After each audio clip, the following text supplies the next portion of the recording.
canal de televisão, mas agora se conecta à rede local e é por isso que a gente está mais perto um do outro. É hora de ver as notícias que mexem com a nossa vida. Distrito Federal e em torno, meu nome é Felipe Malta. É hora de jornalismo responsável sem jamais perder o otimismo.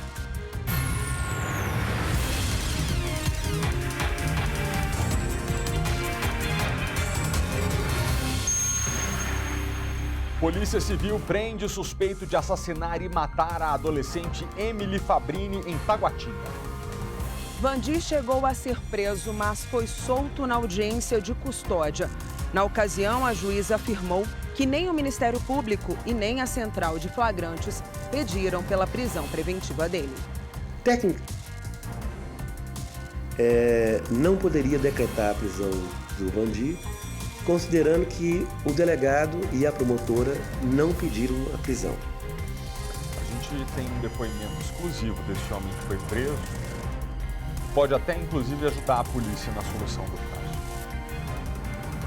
Outra prisão importante na edição de hoje é o caso do latrocínio cometido contra o comerciante Silvio Ronaldo. A polícia conseguiu prender um segundo suspeito por envolvimento no crime. Lá no Ceará ele já estava. Vitória Mello. De acordo com a polícia, esse homem de 22 anos foi um dos responsáveis por atirar contra o empresário. O criminoso estava escondido na casa de parentes no interior do Ceará. Felipe, daqui a pouquinho a gente vai entrar com todos os detalhes e entrevistar ao vivo aqui o delegado responsável por essa investigação.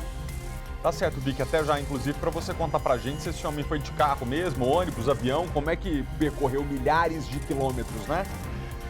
E agora notícia de última hora. Sobrinho mata o próprio tio a facadas na Octogonal. Essa tragédia em família aconteceu há poucos minutos. E o repórter Maicon Leão já está lá ao vivo com os primeiros detalhes pra gente. Maicon. Exatamente, Malton, uma tragédia familiar que aconteceu aqui justamente no bloco 4 da Octogonal. A gente está aqui acompanhando ainda a movimentação da polícia, a gente percebe ali agora a polícia militar. Uma confusão entre o tio e o sobrinho teria motivado essa morte. Ele foi morto justamente com uma faca, a confusão teria acontecido aqui em frente ao bloco, mas infelizmente a vítima acabou morrendo. Ela correu para procurar socorro dentro do apartamento, mas não resistiu e acabou morrendo. A gente traz os detalhes dessa tragédia daqui a pouquinho. Muito obrigado, Maicon. Já nos falamos. Nosso jornal já começou. Foi preso o segundo envolvido na morte de Silvio Ronaldo, o comerciante dono de um restaurante lá na Asa Norte, conhecido de muita gente, querido dos clientes, e que foi morto num latrocínio, roubo seguido de morte. Na segunda-feira, a gente mostrou aqui a prisão do primeiro suspeito. E agora a Vitória Mello com a gente ao vivo, está na 35ª delegacia para falar com o delegado responsável por esse caso. Boa tarde, Vicky. O cerco está se fechando, este homem foi preso muito longe daqui. Tá fechando, né, Felipe? Ainda bem, né? Boa tarde para você, boa tarde a todos. Como você disse, esse é o segundo suspeito preso esta semana aqui pela 35ª delegacia. Esse homem preso ontem, né, pela polícia lá no Ceará, ele estava escondido no interior do estado, na casa de parentes. De acordo com as investigações, ele foi um dos suspeitos ali, um dos responsáveis por atirar contra o empresário Silvio Ronaldo. Só para a gente relembrar esse caso, né, essa história, esse crime foi no dia 30 de agosto, próximo a um condomínio, uma rua em um condomínio no Grande Colorado, em Sobradinho. Um empresário estava saindo pela manhã ali para caminhar quando foi abordado por 4 homens armados. Ele tentou correr para dentro de casa, mas foi perseguido. Os bandidos pegaram o dinheiro do empresário e ainda o mataram. Como você comentou, o delegado Laércio de Carvalho está aqui ao meu lado, né? A gente vem acompanhando esse caso desde o início e mais uma vez ele está recebendo aqui a gente para dar detalhes de mais essa prisão. Doutor, boa tarde, obrigada pela participação mais uma vez. Como eu comentei, né? Essa é a segunda prisão. Esse suspeito estava escondido na casa de parentes no interior do Ceará, então ele estava muito longe daqui, né? Verdade. Boa tarde, Malta. Boa tarde aos telespectadores. Esse criminoso imaginou equivocadamente que poderia se esquivar da responsabilidade. Contou com a ajuda de familiares, estava homiziado a mais de 400 quilômetros de Fortaleza, em um local de difícil acesso, nas proximidades da cidade de Iguatu, no Ceará. A Polícia Civil do Ceará foi fundamental, apoiando as nossas diligências. Nossas equipes de investigadores se deslocaram até o Ceará e lá esse indivíduo foi capturado e agora está à disposição da Justiça. E ele contou como chegou até lá? Foi pedindo carona? Foi de carro, de ônibus? Como ele chegou até lá? Ele chegou com a ajuda de familiares que sabiam da gravidade do crime que ele cometeu e trataram de providenciar todo o deslocamento dele e de dar a ele toda a proteção. É bom lembrar que esses familiares já estão respondendo pelos crimes de favorecimento pessoal e favorecimento real. Então, caracteriza-se numa conduta criminosa, punida com pena de prisão, esse tipo de ajuda, esse tipo de auxílio a quem comete um crime e está tentando se esquivar da justiça ou da polícia. Nós temos ainda 2 foragidos, queremos contar com a ajuda da sociedade, da imprensa, para que as pessoas identifiquem e nos informem aonde se encontram escondidos esses últimos 2 marginais. Assim como aconteceu com esse que nós fomos buscar no Ceará, esses outros 2, com essa ajuda, também serão localizados. Eles já estão identificados, está aí, né, as imagens desses marginais, e agora nós queremos essa ajuda da mídia, da sociedade, para capturarmos esses últimos 2 facínoras. Até porque a gente vinha pedindo, né? Poxa, por que não divulgar a foto? Tinha uma questão judicial, então vocês conseguiram essa autorização, né? Com certeza vamos enviar para a mídia outras imagens de fotos mais recentes desses delinquentes. A justiça foi sensível ao caso, dado a gravidade desse crime de latrocínio, autorizou a divulgação tanto das imagens quanto dos dados pessoais desses indivíduos. São todos emergidos no mundo do crime, são indivíduos de periculosidade. Então cabe agora à sociedade colaborar com a justiça, ajudando na localização desses foragidos. Doutor, e esse homem de 22 anos que foi preso no interior do Ceará, qual foi a participação dele nesse crime? Ele, inclusive, é esse indivíduo que aparece abandonando o veículo usado na prática do crime. Ele dirigiu o veículo, ele forneceu meios materiais e há informação de parte dos envolvidos que ele teria sido um dos responsáveis por efetuar disparos contra a vítima. Então o envolvimento dele é absoluto, ele está colaborando com as investigações, desde que ele foi capturado no Ceará. Ele nunca imaginou que seria preso lá onde ele estava escondido, mas desde o momento em que ele foi preso, ele passou a colaborar com uma série de informações. É certo que a ação dele foi decisiva para o desfecho, ou seja, para a morte desse empresário. Já que ele está colaborando, doutor, ele explicou por que matar, já que eles já estavam ali com dinheiro, poderiam ter saído da casa do empresário sem feri-lo, né? Esses criminosos, quando se dispõem a cometer esse tipo de crime, eles não medem consequências, eles agem por agir.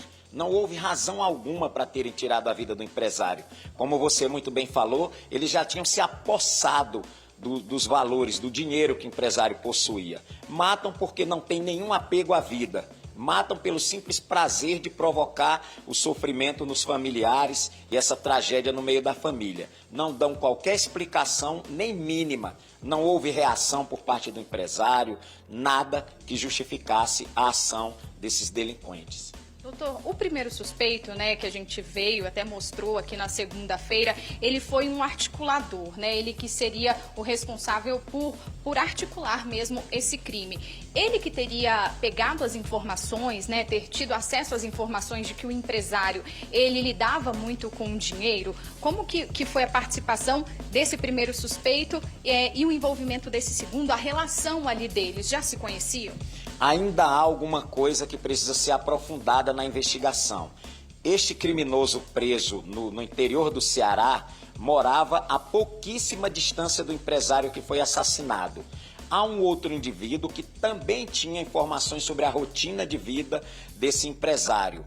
O primeiro delinquente preso tem uma ficha criminal extensa e é acostumado a matar e a roubar. Tinha 45 dias que saiu da cadeia.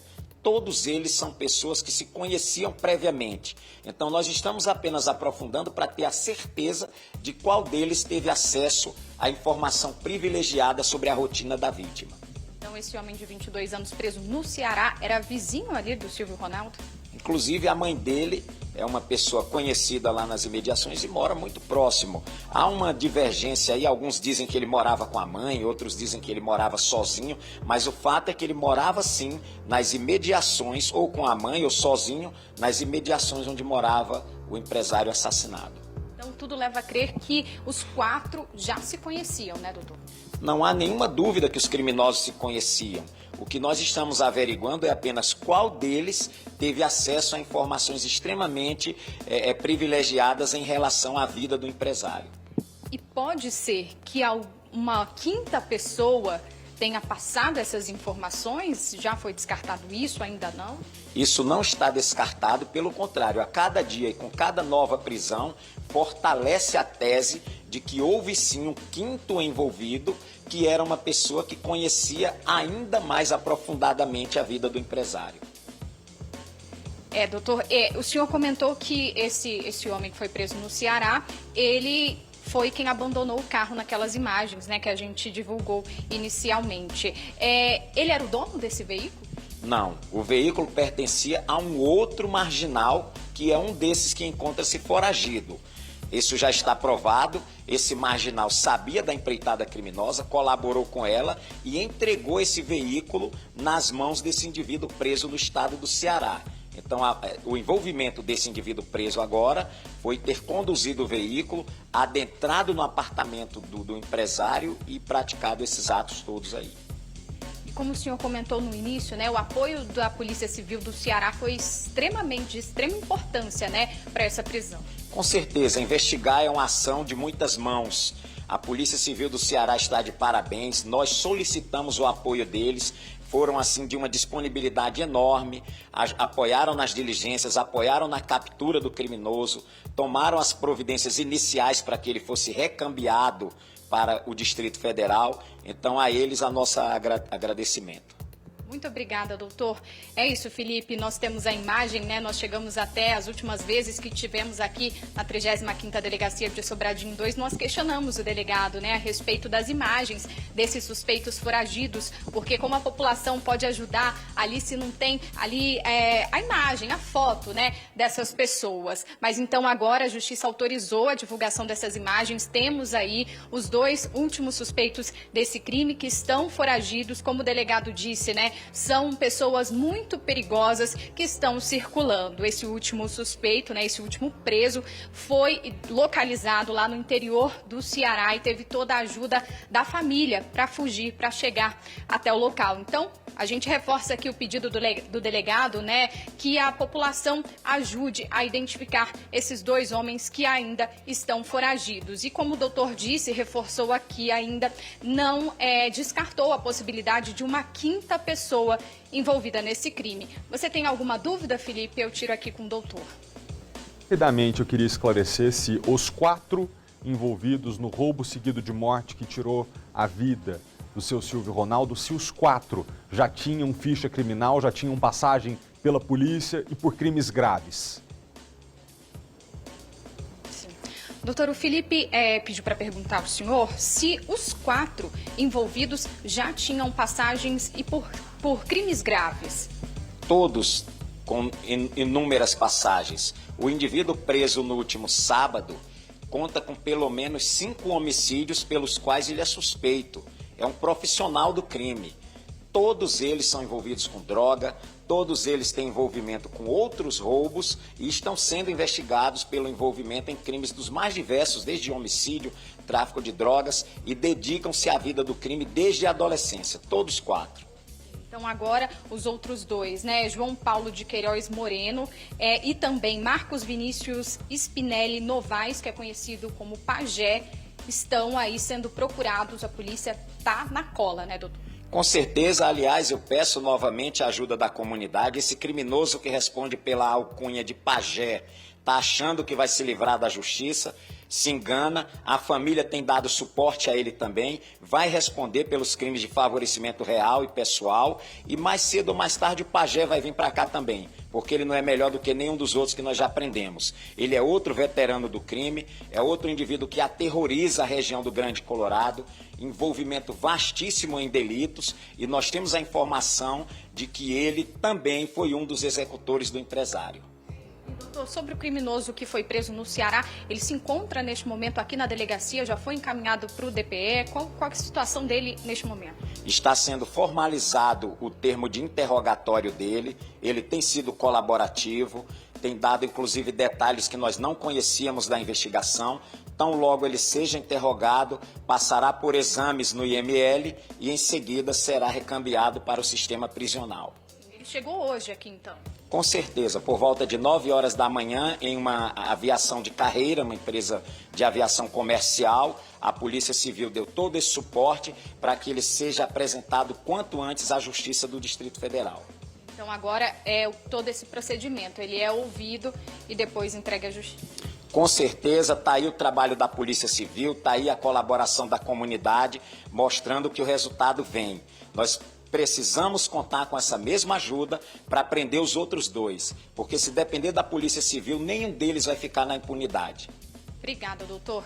É isso, Felipe. Como o delegado reforçou aqui, né, o Pajé, que é um dos foragidos, já está quase sendo preso. A polícia já tem muitas informações sobre esse criminoso, inclusive que a família também estaria ajudando, mas como o doutor disse, né, não vai ficar impune, os outros dois com certeza vão ser presos e a gente continua aqui acompanhando esse caso. Felipe.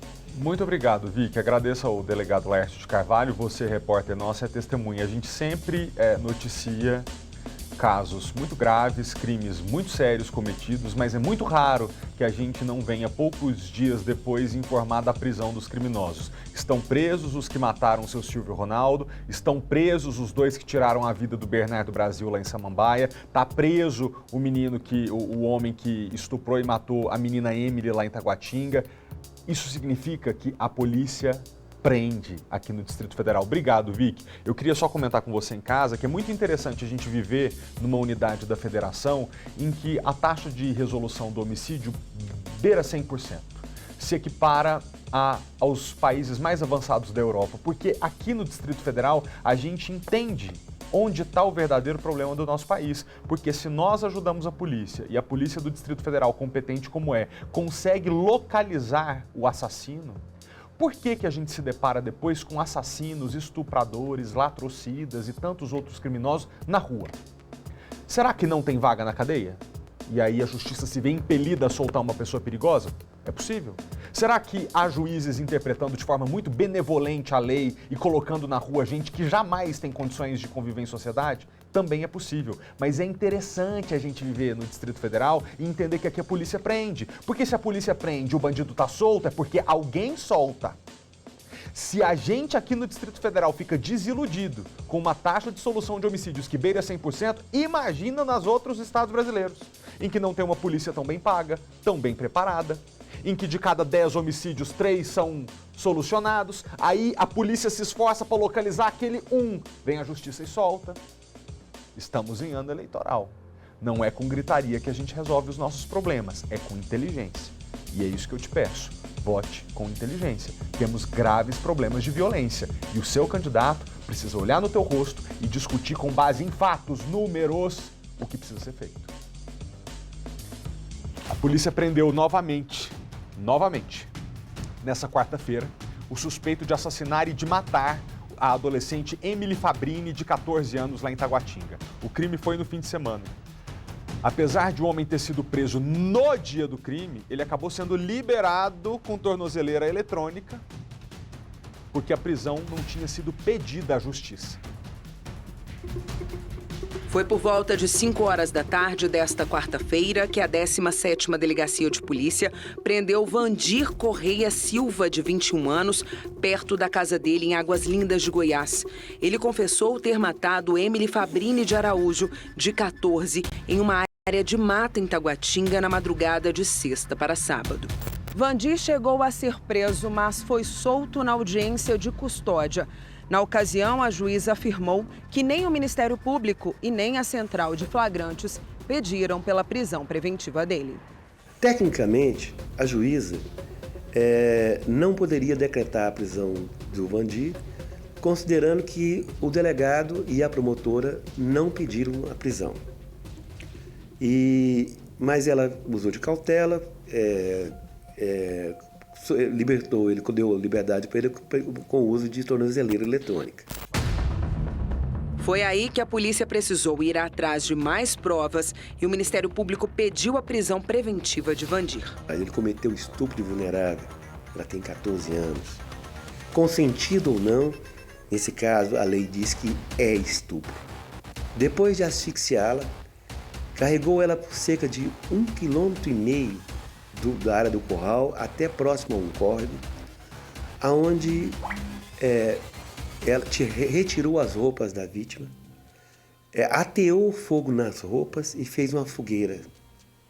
E a vítima ficou queimada, bastante queimada na região da perna e teve outras partes do corpo também queimadas, já morta. Existiam vestígios de asfixia por barro.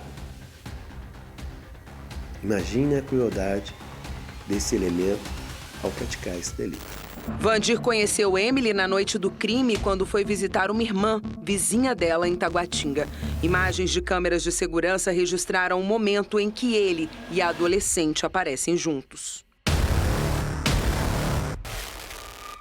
Vandir assume que teve relações sexuais com Emily, mas afirma que não sabe como a adolescente morreu. Tem muitas coisas que eu não lembro do que aconteceu, o fato. Estava muito bem, estava bebendo bastante. O policial perguntou o que foi que aconteceu. Cara, se eu não me lembro, eu vou falar uma coisa que eu me lembro, uma coisa que, tipo assim, eu não sei o que aconteceu no momento.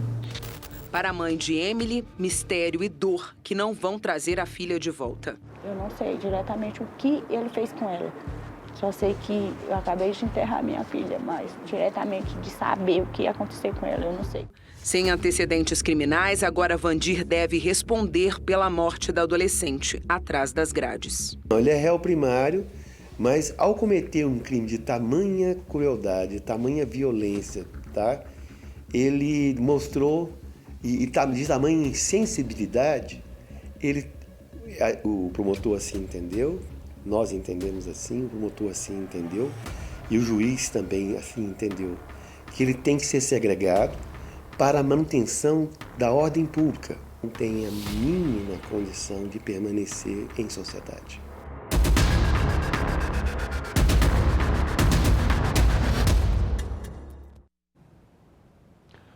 Como vocês viram na reportagem, o suspeito diz que não se lembra de nada. Mas nessa entrevista exclusiva que ele deu à nossa equipe, Vandir Correia falou mais. Disse primeiro que não se lembrava de nada, né? De não ter matado a adolescente. Mas depois ele sugere que cometeu o crime num momento de loucura. E como se adiantasse alguma coisa, pede desculpas à mãe da vítima. Eu peço, tipo assim, a desculpa minha que eu vou pedir pra ela não vai aceitar, mas eu creio que ela aceita a minha desculpa, que ela me perdoa, porque eu sei que ela me perdoando, com certeza Deus vai confortar o coração dela, vai dar paz pra ela, entendeu? E eu queria pedir também, né, pros familiares dela, que mãe, pai, irmão, entendeu? Eu não vi maldade, me perdoa, do fundo do meu coração, eu peço desculpa, que eles me perdoam também, porque eles me perdoando, Deus perdoa também eles. Você não tem o que falar. A falta de comida nos lares brasileiros castiga, porque a fome cresceu mais de 70% durante a pandemia. Isso é o que diz um estudo sobre insegurança alimentar. O detalhamento divulgado esse ano mostra que de cada 10 famílias, 3 não conseguem se alimentar adequadamente. A pouca comida na geladeira indica o que a família do Everaldo tem passado. São 6 pessoas na casa, ele não tem renda fixa e sabe o que é a fome. Dói na gente porque está vendo, às vezes a gente não tem condição de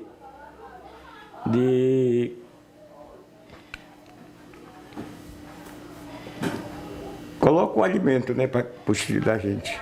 A família do seu Everaldo é um exemplo do Inquérito Nacional sobre Insegurança Alimentar no contexto da pandemia, que avaliou as formas leve e moderada de quem não tem acesso constante a alimentos e a forma grave, sem comida. No caso da fome, o que se viu foi um salto do final de 2020 para cá, de 19 milhões para 33 milhões. Ou 15,5% da população. Os estados do Norte e Nordeste são os mais afetados. Em Alagoas é comum para mais de 36% da população. Depois vem Piauí, Amapá, Pará e Sergipe. O detalhamento da pesquisa mostra que a insegurança alimentar e a fome atingem mais os lares comandados por mulheres. É presente ainda nas famílias com renda menor que meio salário mínimo por pessoa.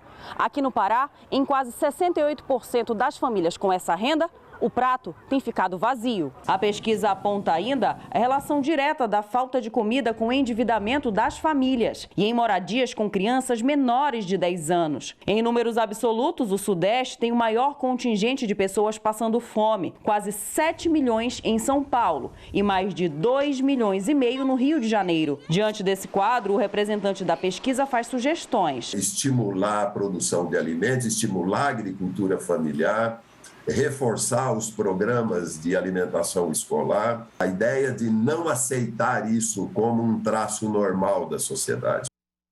A gente continua agora o jornal com uma notícia que pegou a todos nós de surpresa, faltando poucos minutos para a gente começar a edição de hoje.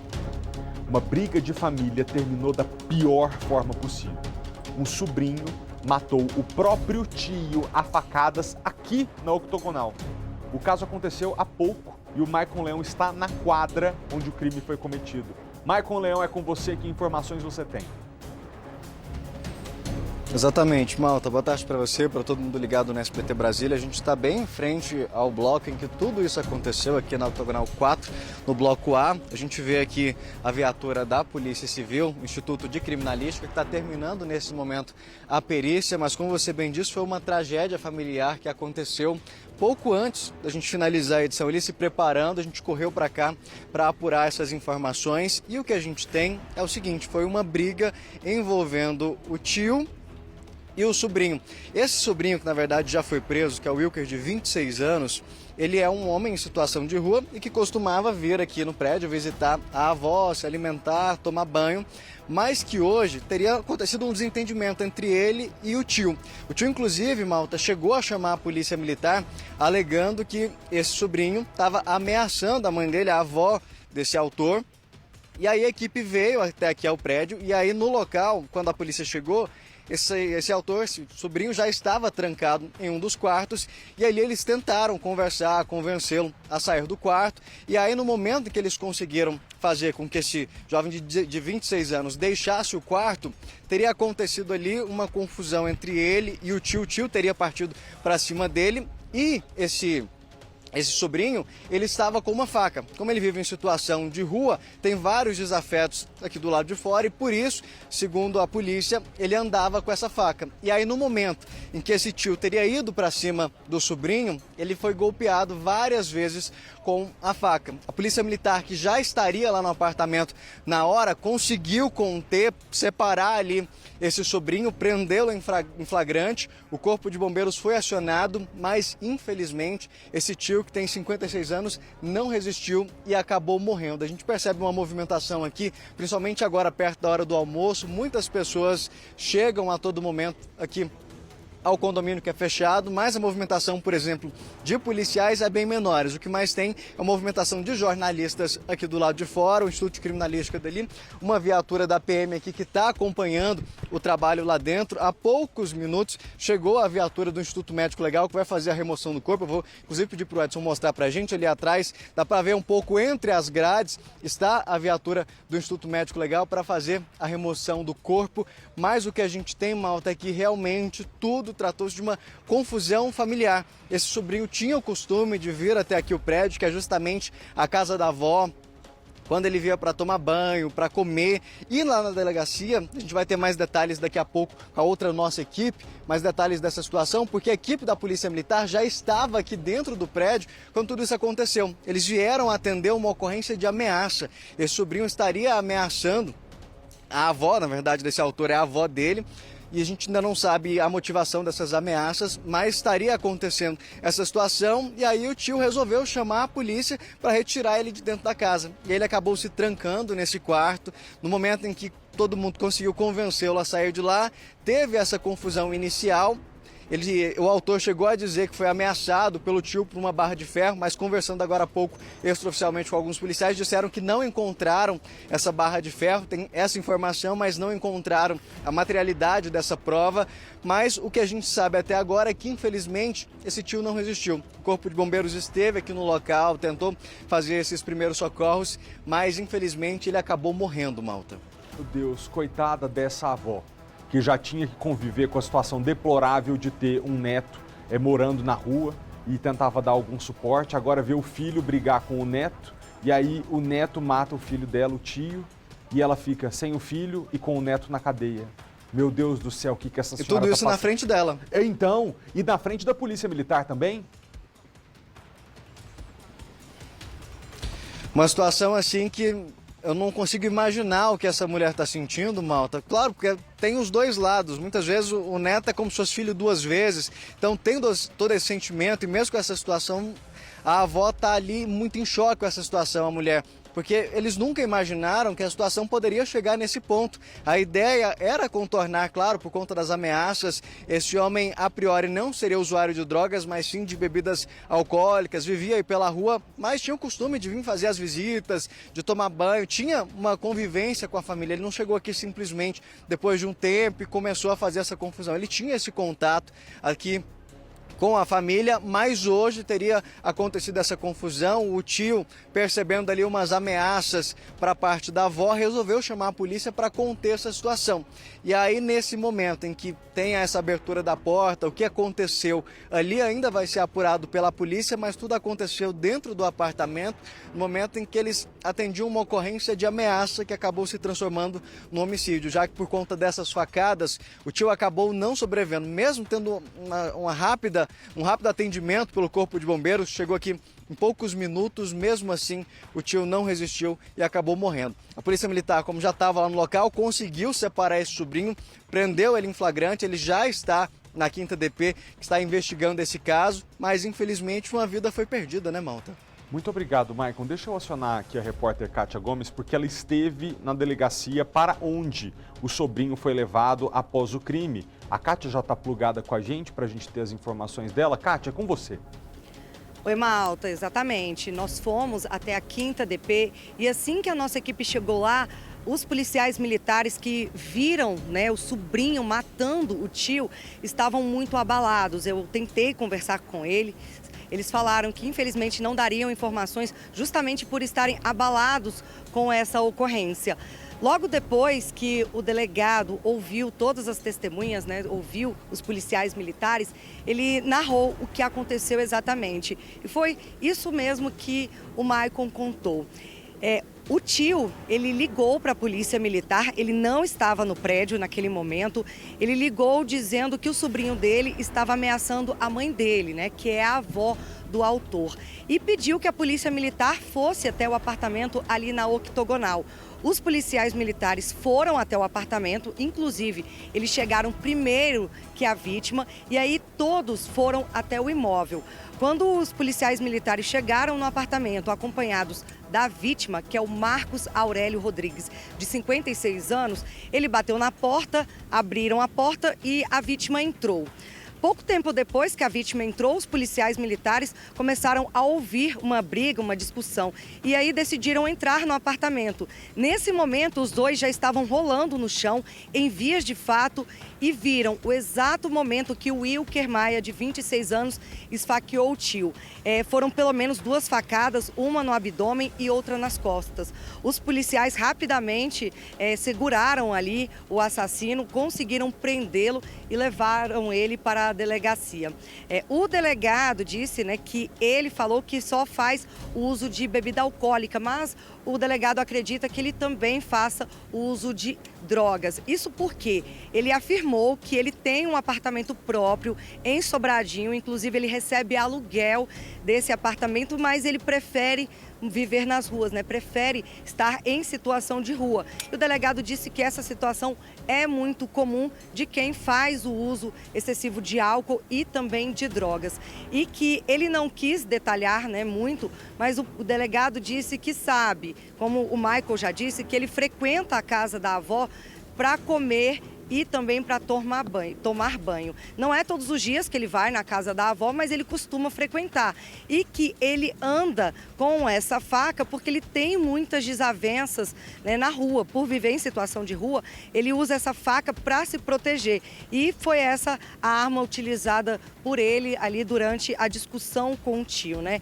Um crime brutal, inclusive, como o Michael já reforçou, a avó dele, né, a avó do assassino e também mãe da vítima, presenciou tudo. Ela é uma senhora, ela inclusive nem teve condições de ser levada para a delegacia para prestar depoimento porque ela estava em estado de choque. Foi uma ocorrência policial que abalou todo mundo, até os policiais militares que presenciaram o homicídio, né? A gente fica aí pensando, será que poderia ter sido evitado? Eu conversei isso com o delegado e ele falou que os PMs esperaram do lado de fora do apartamento justamente para ver se eles conseguiam, se o tio conseguia resolver a situação de uma forma amigável, né? Ninguém imaginava que o sobrinho estava ali armado com uma faca e acabaria atacando o próprio tio. A informação que a gente recebeu é que foi o tio que acabou partindo ali para cima do sobrinho e começando essa briga, essas vias de fato, que acabou terminando na morte do Marcos, né, de 56 anos, infelizmente. Agora, Malta, o flagrante, né, foi feito, ele vai responder por homicídio, né, por motivo fútil. A ocorrência está na 5ª DP e deve ser encerrada lá, já que o autor do crime foi preso em flagrante. Fiquei imaginando, Kátia, que a polícia já tinha entrado e aí, não imaginando, obviamente, que os dois se atracariam dessa forma tão violenta, não conseguiu impedir. Mas, na verdade, a polícia foi acionada, eles estavam ali na porta do apartamento. Quando se deram conta de que o clima estava saindo do controle, aí sim entraram. E aí não deu tempo. O sobrinho já estava matando esse tio dentro de casa, na frente da própria avó. A avó que testemunha o filho morrer. Que coisa absurda. Só leva a gente a imaginar e refletir sobre os danos irreversíveis que o alcoolismo, que a vida desregrada, que as más escolhas da vida da gente levam. Porque, assim, um homem que precisa andar com faca porque teme ser atacado por outra pessoa, ela já não está num bom caminho, né? O normal é a gente andar na rua de cara limpa, peito aberto, obviamente temeroso porque a gente não vive na Suécia, mas não imaginando que vai vir alguém se vingar da gente por qualquer coisa. E aí termina desrespeitando essa avó que sempre o acolheu dentro de casa, ele que escolheu morar na rua, a escolha é dele. Mas essa avó, com o coração que tinha, abria a porta do apartamento para dizer: vem tomar banho aqui, meu filho, come aqui. E aí essa mesma avó vê esse neto que ela acolheu matar o tio. Olha, devastador. Kátia e Maicon, se vocês tiverem alguma outra informação até o fim da edição, fiquem à vontade, levanta a mão que a gente volta com vocês ao vivo. Agora a gente fala de uma investigação da Polícia Federal e do Ministério Público que revelou como um empresário transformou uma empresa que só existia no papel numa das maiores vencedoras dos primeiros leilões do governo para a implantação de usina de energia solar. Pode! A fraude chega a 150 milhões de reais. Os dois principais alvos da operação foram o empresário Rodolfo Toni e o contador Aed Cordeiro. Com a ajuda de parceiros, o grupo venceu 3 leilões da Agência Nacional de Energia Elétrica. O SBT News teve acesso a documentos dessa nova fase das investigações. O negócio previa a instalação de 4 parques de energia solar em Miracema, no Tocantins. O grupo venceu ainda um leilão em 2017 para usinas na Bahia e um em 2018 para instalação de parques no Ceará. Só no primeiro negócio, o grupo conseguiu 80 milhões. Mensagem trocada pelos investigados revela a audácia do projeto criminoso, segundo o Ministério Público Federal.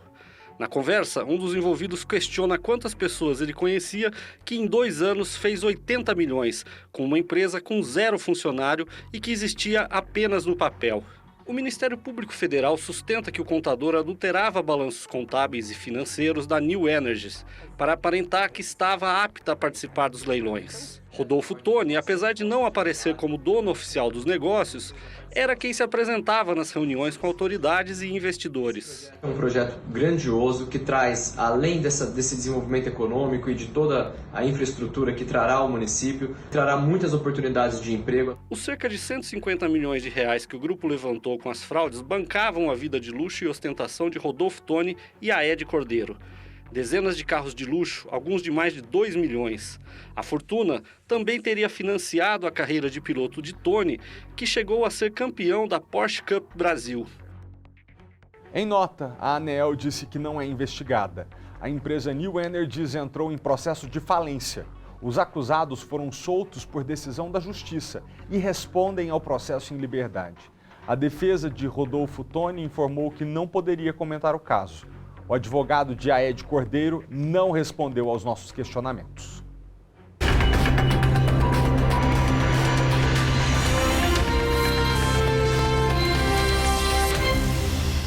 Vamos falar de eleições, gente?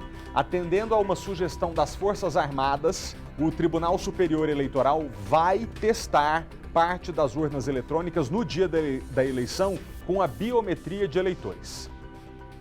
O teste será feito em parte das 640 urnas que serão submetidas ao chamado teste de integridade, em que servidores da Justiça Eleitoral preenchem cédulas impressas, digitam nas urnas e checam se o voto depositado é o mesmo que foi registrado no equipamento. Essa verificação já ocorre há 20 anos. A diferença é que nenhuma dessas etapas era feita com eleitores reais. Neste ano, quem já tiver votado pode ser convidado a inserir a biometria em um dos aparelhos em teste. A iniciativa é para garantir que as urnas identifiquem com eficiência as digitais colocadas. O processo será feito em pelo menos 5 capitais e no Distrito Federal. No dia da eleição, entre 32 e 64 urnas em todo o país serão sorteadas para o teste da biometria.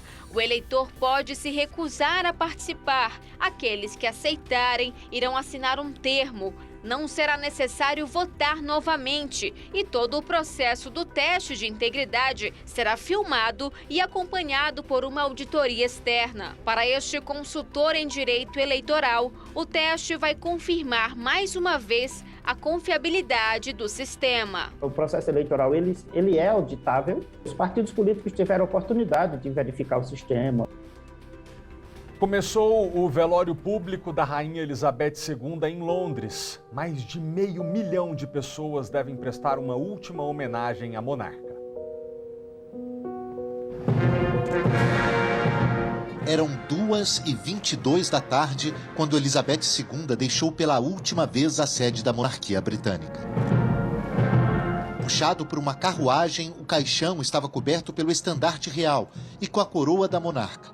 Atrás, em passos lentos e sincronizados, o rei Charles III e seus 3 irmãos, Anne, Andrew e Edward, seguidos pelos príncipes William e Harry.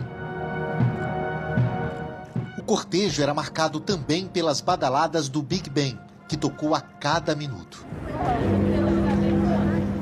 Na imagem que entrará para a história, um mar de celulares e muita gente emocionada.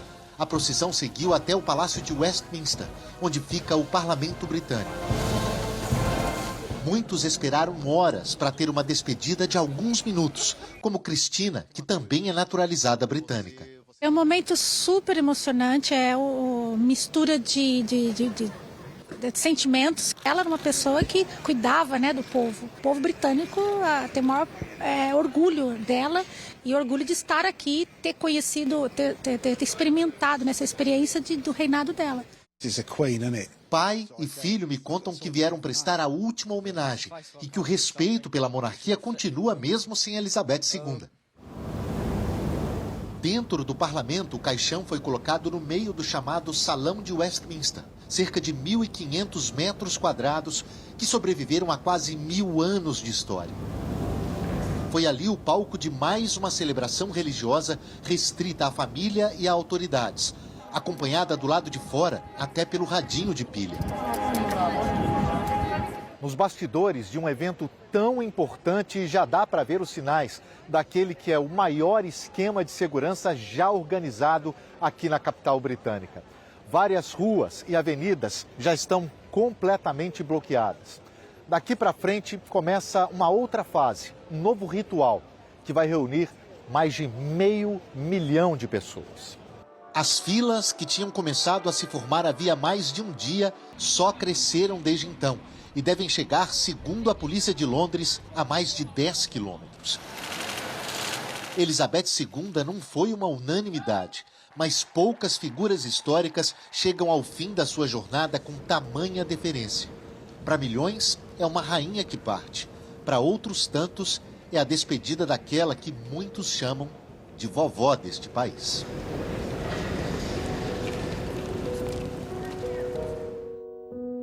Com a morte da Rainha Elizabeth II no dia 8 de setembro e a proclamação do rei Charles III no último sábado, as atenções sobre um detalhe do novo rei andam despertando a curiosidade dos mais atentos. Você já reparou nos dedos do rei, tanto tão inchados? Sobre esse assunto que tem tomado as redes sociais, a gente fala agora com o médico especialista em clínica médica do Hospital Santa Lúcia, Lucas Albanaz. Lucas, obrigado pela presença. O que o rei tem, Lucas? É cirrose, é hipertensão, é má circulação? O que está acontecendo? Boa tarde, Felipe. Boa tarde a todos.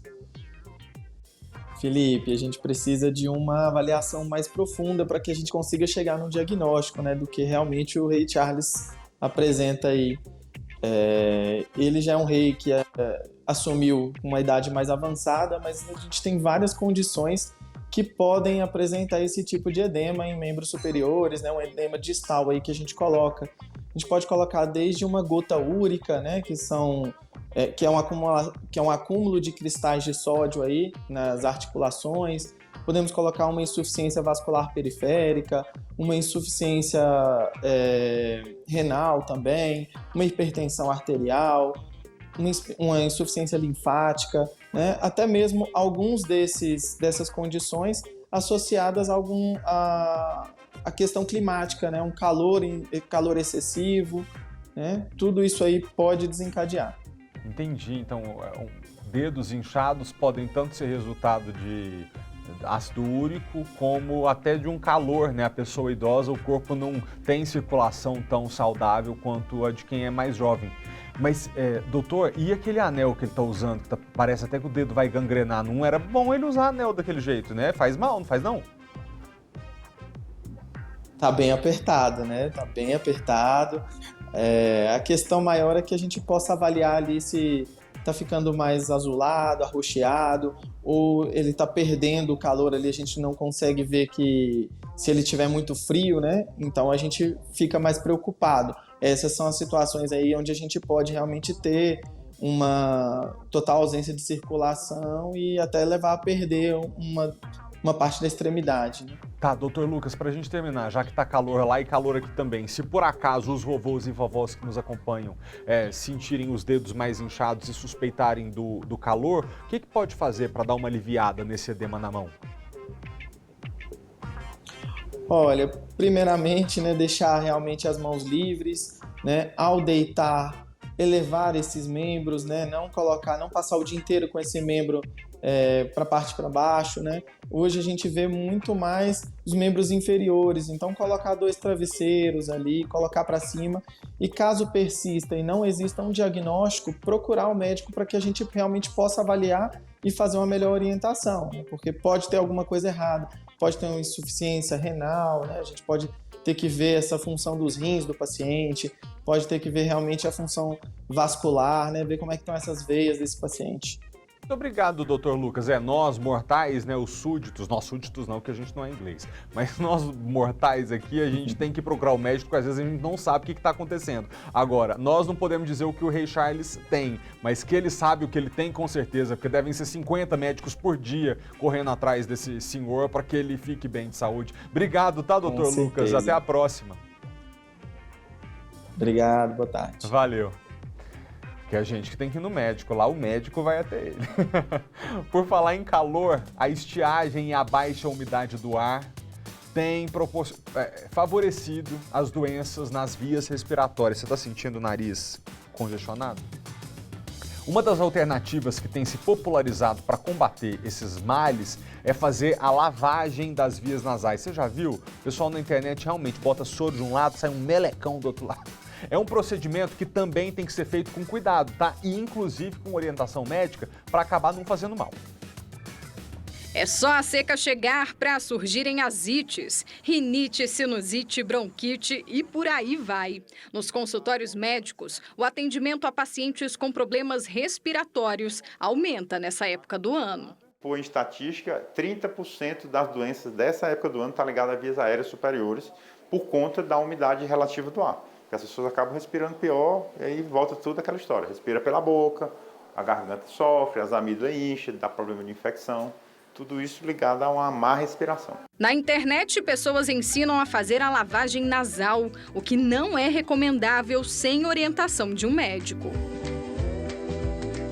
Nas redes sociais também aparecem receitas bem diferentes, como essa mulher que coloca alho no nariz para descongestionar as vias aéreas. Às vezes até funciona, mas se usar uma vez, esporadicamente, porque ali é tipo um estímulo que o organismo da gente reage. Mas não é uma coisa para se usar diariamente. Eu já vi perfuração de nariz, de septo nasal por conta de uso de rapé. Eu já vi tímpano furado por conta de colocar dente de alho. Até no ouvido a gente já colocou. Lavar o nariz auxilia na respiração, mas a orientação do médico é fazer o procedimento com cuidado e com o material certo, para não causar outros problemas. E existe a lavagem nasal, que já vem pronta, que é um descongestionante nasal, que você aplica de uma forma suave. O mundo ideal seria você fazer essas duas lavagens. Uma quando estiver em casa, que é aquela que você prepara com soro, entra na narina e sai pela outra, é uma lavagem mais completa. E a outra para você levar para o seu trabalho, para uma viagem, algum ambiente que você não esteja tanta disponibilidade de ter uma pia. É preciso ficar atento ao modo de fazer a lavagem. Quando a gente usa uma seringa, por exemplo, com soro fisiológico, se eu apertar com muita intensidade, isso torna-se uma pressão muito alta para o ouvido. Esse soro pode entrar pela narina, seguir um caminho via tubo auditiva, que é um canalzinho que liga com o ouvido, e acaba essa água indo para o ouvido. Maiara aprendeu na internet a fazer a lavagem nasal. Ela conta que depois de um tempo, começou a sentir fortes dores no ouvido.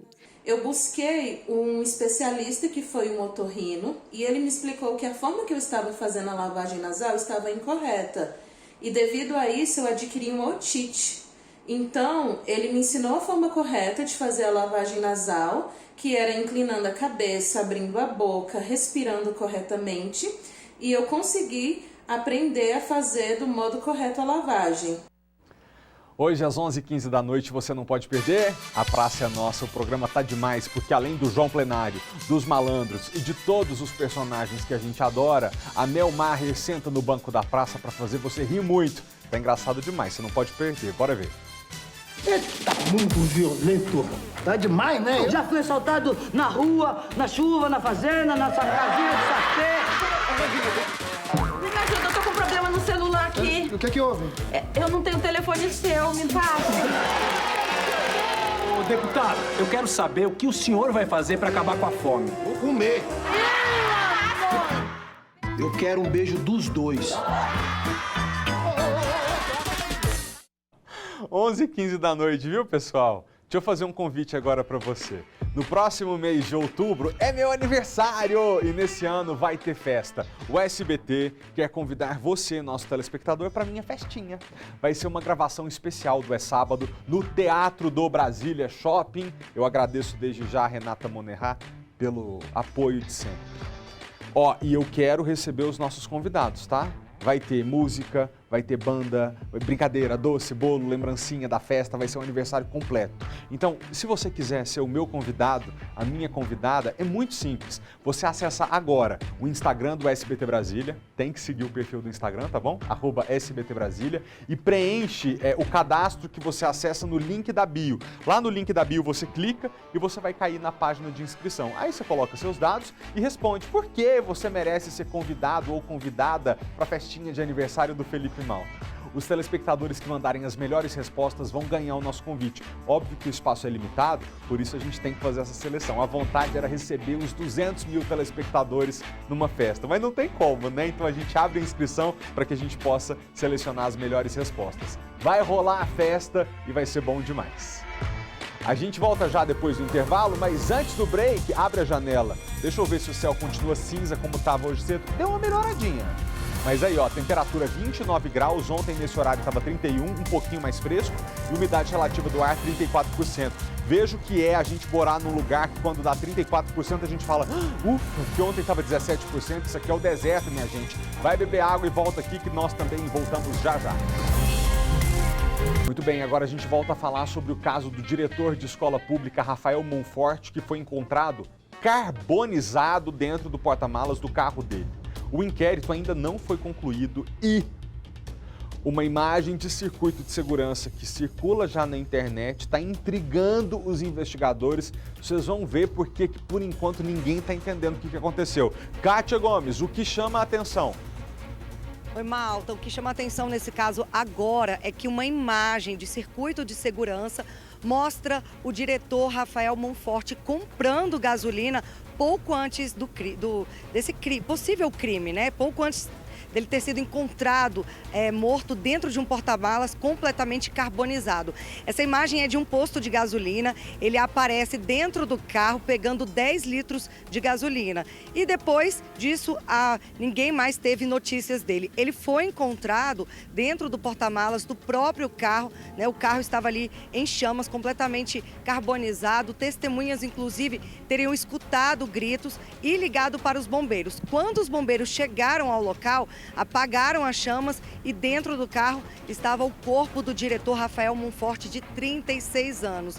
A família, né, já confirmou que era ele mesmo. Exames ainda estão sendo feitos para confirmar, no exame de DNA, que o corpo é do diretor Rafael, mas a família já enterrou e já tem certeza de que era sim o diretor que estava ali dentro do porta-malas. Então, essa novidade intriga por, né, sem saber se realmente o que aconteceu. Será que ele teria ateado fogo no próprio carro e entrado dentro do porta-malas e acabado ali tirando a própria vida, né? O que aconteceu? Por que o diretor teria comprado esses 10 litros de gasolina pouco antes de morrer, né? Então a Polícia Civil, né, a DIVICOM, mandou uma nota e disse que não comenta, né, casos que estão em investigação, em andamento, e que assim que o caso for concluído, eles vão informar para a imprensa o que aconteceu, né? Por que o diretor foi morto? Se alguém cometeu esse crime ou se realmente ele teria ali tirado a própria vida. Pois é, e eu vou botar mais lenha nessa fogueira, mais confusão nessa história, porque, sim, pode ser então que ele tenha botado fogo no próprio carro e morrido, ou pode ser que ele tenha comprado gasolina por qualquer razão e depois ele terminou morrendo carbonizado. Agora, repare na imagem que você vê na tela, a gente não vê o rosto desse homem, Kátia. Então pode ser, inclusive, que este no banco da frente, aí no carro branco, nem seja o professor, o carro é dele, mas será que quem estava no volante era o diretor Rafael Monforte? É uma confusão na investigação desse crime que agora cabe à polícia resolver. É o diretor ou não é? Se ele comprou esse combustível mesmo e é ele botou fogo no próprio carro, alguém fez isso? Ou será que essa pessoa no volante nem o diretor é nesse momento? Vamos ter que esperar a polícia descobrir a verdade para a gente poder noticiar aqui. Obrigado, Kátia, pelas informações. A gente precisa voltar à octogonal e atualizar como está a quadra 4, né? Depois que faz pouco mais de uma hora, um sobrinho matou o próprio tio dentro de casa numa confusão que foi quase testemunhada por policiais militares que estavam ali acionados para resolver uma confusão em família, mas evidentemente não esperavam que um bate-boca entre tio e sobrinho terminava com o tio morto. Maicon, é com você. Exatamente, Malta. Aqui na Octogonal, todo mundo em choque com essa situação. Não é uma coisa que acontece, claro, todo dia em qualquer lugar, mas principalmente aqui, uma área muito tranquila. A gente percebe, claro, o entra e sai de veículos, mas agora há pouco deixou aqui o condomínio a viatura do Instituto Médico Legal com o corpo de Marcos Aurélio Rodrigues Matos, de 56 anos. Ele que foi morto pelo próprio sobrinho nesse prédio que a gente está vendo. Como você adiantou, a Polícia Militar foi acionada no início da manhã para atender, na verdade no final da manhã, para atender uma ocorrência de ameaça, que o sobrinho estaria ameaçando a avó, a mãe da vítima, e os policiais vieram até o local, estavam no apartamento, mas ficaram um pouquinho mais atrás para deixar que o tio tentasse convencer esse sobrinho a sair do quarto. Mas em um determinado momento eles teriam iniciado uma luta corporal e quando os militares chegaram ali no corredor próximo à sala onde estaria acontecendo essa luta, eles já presenciaram a facada final, já praticamente ali no meio da luta, o autor Wilker, de 26 anos, com a faca na mão. A vítima foi atingida cerca de 2 vezes no abdômen e nas costas. Naquele momento, os policiais já conseguiram encerrar a situação, prender o Wilker. O corpo de bombeiros foi chamado, mas infelizmente o Marcos não resistiu aos ferimentos e acabou morrendo. O Wilker foi preso em flagrante por esses militares que já estavam no apartamento e levado para a 5ª DP. Ele era uma pessoa em situação de rua, tem apartamento, mas por conta do uso de bebida alcoólica estaria vivendo na rua. Mas o delegado que investiga o caso também acredita que ele possa sim fazer o uso de outras substâncias, outras drogas. Agora que fica o clima, claro, de muita tristeza, a gente percebeu alguns familiares ali embaixo no prédio, ninguém se aproxima por aqui, mas todo mundo muito consternado com essa história, que assim como os próprios policiais que vieram atender essa ocorrência, ninguém imaginava, Malta, que poderia terminar numa tragédia como essa, em que o sobrinho matou o próprio tio. Eles tinham uma relação, o sobrinho costumava vir até aqui na casa da avó, tomava banho, almoçava, comia aqui com a família e depois voltava para a situação que era uma escolha dele, já que, segundo o delegado que investiu o caso também, ele é proprietário de um apartamento, mas decidiu que ia viver assim, em situação de rua, vagando por aí, que é costumeiro de quem faz uso de bebida e de drogas. O caso está sendo investigado, ele foi preso em flagrante pelo crime e agora a família vai viver com essa situação, com esse luto. O camburão do IML acabou de sair daqui, na verdade o rabecão do IML acabou de deixar aqui o condomínio. E, claro, tudo está sendo investigado. Houve inicialmente a informação de que esse tio estaria com uma barra de ferro também ameaçando o sobrinho, mas a gente conversando com os policiais que atenderam a ocorrência, Malta, essa barra não foi localizada, viu? É até difícil falar o que eu vou falar agora, porque ninguém gostaria de estar na pele dessa senhora que viu o filho morrer a facadas dadas pelo neto. Mas, embora o coração da gente muitas vezes nos peça para ajudar uma pessoa que a gente ama, até na hora da ajuda é preciso ter limite. Porque veja você, esse sobrinho tomava banho, comia, frequentava a casa da avó e depois voltava para a rua, lugar onde ele só aprende o que tem de ruim. Ele tinha um apartamento alugado em Sobradinho, recebia renda desse apartamento, mas escolhia viver na rua. Qual é o problema de viver na rua? Você perder a noção da dignidade, do que é certo, do que é errado. Porque se você se coloca numa situação de dormir numa calçada, por exemplo, e estar sujeito a qualquer um te dar um chute no meio da rua, porque tem um outro doido na rua também, o que você vai perdendo? A noção de que você é um ser humano e que como ser humano você tem direitos, mas também tem deveres. Por isso, quando a gente se depara com uma situação como essa, e uma pessoa nessa condição que não quer sair da vida que está, não quis, tinha dinheiro, recebia aluguel do apartamento e mesmo assim queria morrer na rua, a gente tem que dizer para o nosso coração, ajudar essa pessoa ou só vai atrapalhá-la, mantê-la nessa situação ou vai nos levar para o buraco junto. Porque uma pessoa que está assim, ela é incapaz de receber ajuda. É a pessoa para quem você estende a mão, ela te pega e te leva também para o fundo do poço. Entende? Obrigado, tá, Maicon, pelas informações. Mas quem há de julgar o coração de uma senhora que vê um sobrinho na rua e que tendo condições de alimentar, um sobrinho não, neto, né? Não faz isso. Muito difícil vencer o coração nessa batalha, mas às vezes é necessário.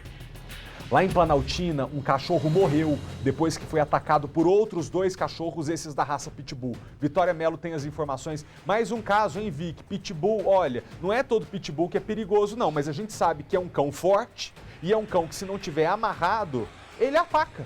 Ataca até mais outros bichos do que gente. Talvez se veja um bebezinho, até se confunde e ataca o bebezinho. É um cachorro perigoso. E por isso que os donos precisam reforçar o cuidado, né, Felipe? Esse caso aconteceu ontem aqui na quadra 2 do Arapuanga, em Planaltina. Uma mulher, né, dona de um cachorrinho, estava passeando aqui por essa rua com um animal na coleira, quando foi surpreendida por 2 pitbulls. Câmeras de segurança ali do comércio até flagraram o momento em que essa mulher passa. E em seguida, os 2 pitbulls passam ali correndo e já atacam o cachorrinho dela que estava preso na coleira aqui passeando com a dona. O capitão da Polícia Militar está aqui ao meu lado e vai explicar pra gente como foi o atendimento dessa ocorrência, esse desespero. Capitão, obrigada aqui pela participação. Como que foi o momento que os policiais chegaram aqui? Qual era a cena? Ok, boa tarde. Quando a equipe do 14º chegou, a situação já estava sob controle, né? Os proprietários a proprietária dos pitbulls já havia recolhido, estava na fase de recolhimento dos cães, colocando em um veículo para conduzir a sua residência. Então já estava relativamente tranquilo. E aí, como que foi, né? Eles atacaram esse animal, disseram aqui que eles chegaram a morder um segundo cachorro, né? E teriam fugido da casa. O portão teria ficado aberto, a dona explicou, contou alguma coisa? Então, a dona falou que cuidava dos afazeres domésticos e aí, num pequeno descuido, esses cães encontraram o portão aberto e invadiram-se para a rua. Ao chegar na rua, ao deparar com um cão de menor porte, já o atacaram e o mataram. As pessoas ficaram revoltadas, né? Um dos animais até entrou para dentro de uma loja, então eu acredito que foi aquele desespero, né? Sim, certamente foi. Tem os vídeos que mostram isso, né? Todo mundo muito nervoso, todos muito nervosos, mas felizmente, né, os cães não atacaram nenhuma pessoa, infelizmente só o cãozinho mesmo. E, capitão, é importante reforçar os cuidados com esse tipo de animal, né? É lei andar de focinheira e o dono que tem esse tipo de animal precisa redobrar os cuidados. Com certeza, o decreto-lei que criou as contravenções penais, no artigo 31, ele vai estipular, né, omissão de cautela na guarda ou condução de animais. Aí tem uma pena lá de prisão simples, de 10 dias a 2 meses ou multa, né? Então, realmente, fica o alerta para as pessoas que têm esses animais de maior porte, né? Para que venham ter todo o cuidado, porque pode vitimar alguém, né? Pode vitimar a criança, pode ter consequências bem mais drásticas, né? Obrigada, capitão. E Felipe, só para a gente mostrar o lado agora dos moradores, né? A dona Antônia é dona dessa loja aqui na frente, proprietária? Vizinha. Pronto, dona Antônia, vizinha. Viu o momento da correria, dona Antônia? Como que foi? O que disseram aqui para a senhora? Nossa, assim, a gente levou um susto quando eu vi que foi os cachorros, 2 cachorros. Aí um matou um cachorrinho aqui, o que estava a menina vinha trazendo, né, na coleira. Aí avançou, já matou na hora, aí o cachorro desceu correndo, entrou nesta loja que está fechada. Aí a cachorra que matou daqui atracou outro ali, cortou a garganta do cachorrinho dali. Foi muito assustador, sabe? Mas assim, logo os donos apareceram, né? E ficaram super preocupados, né? Também com tudo aquilo, né? É assim, né? Eu acho assim que quem tem seus cães é bom deixar fechadinho, ter um cuidado melhor, né? Porque, né, até eu, né, falo assim, a gente não pode matar os animais. Mesmo que agredir o outro, a gente não pode, né? Matar porque é um animal também, né? E já tinha acontecido isso antes por aqui? Já, eu não sei se foi os mesmos cachorros, mas cachorros grandes igual eles, eu não sei se foram os mesmos. Eu já vi descendo nessa avenida, e inclusive não só esses cachorros. Tem outros cachorros aqui que derrubam vários motoqueiros nessa avenida, entendeu? Acho que tem uns 2 meses atrás mesmo, um motoqueiro caiu ali e terminou machucando, sabe? E eu fiquei mais preocupada por causa das crianças. Olha, igual vocês estão vendo, tanto de mãe, tanto de criança. Foi bem no horário, sabe? Dona Antônia, muito obrigada. Eu agradeço a participação da senhora. Então, Felipe, esse foi o relato da moradora aqui, Dona Antônia, também do capitão da Polícia Militar, né? Os policiais aqui do batalhão atenderam a ocorrência e fica aí o alerta, né? O reforço dos cuidados. Tem um animal desse, já sabe que tem que ter a focinheira e saiu de casa, fecha o portão. Então, assim, fica o nosso alerta, mais uma vez, noticiar casos como esse, né, Felipe? É isso, Vicky. Obrigado. Tchau, pessoal. Até amanhã.